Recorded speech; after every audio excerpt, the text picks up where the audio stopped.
Neja in Jan iz šole prihajata prej, kot se starša vrneta iz službe. Vsak dan sta približno 2 uri sama doma. Mi je zelo v redu, ker si bolj sproščeno, ni da ti en skozi diha za ovratnik, je malo drugače.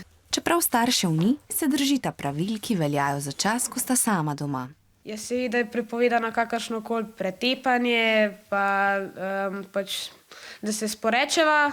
Tako najprej postorita vse za šolo. Seveda domača naloga. Potem, če je slučajno treba, morava do konca tudi pripraviti kosilo. Strokovnjaki pravijo, da ste lahko sami doma, ko ste za to zreli.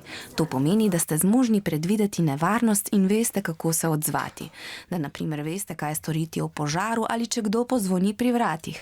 Načeloma naj bi bili tako samostojni po 10. letu, odločitev o tem pa morajo sprejeti vaši starši. Neji in Janu starši popolnoma zaupajo. Dogovorjeni so, da jih ob vsakem dvomu lahko vedno pokličeta, pomembno pa je tudi, da se sama doma počutita dobro, da ju ni strah. Neji je še posebej všeč, da je to čas, ki ga starejšim bratom preživita skupaj. Recimo, če Jan pove kakšen vic, a pa da še kakšno igro igrava, naprimer, a pa da gledava skupaj televizijo. Neji in Janu se večkrat pridružijo prijatelji, ki so prav tako sami doma. V bistvu takrat, kadar sem sam doma, mi je všeč zaradi tega, ker imam mir, lahko v miru razmišljam.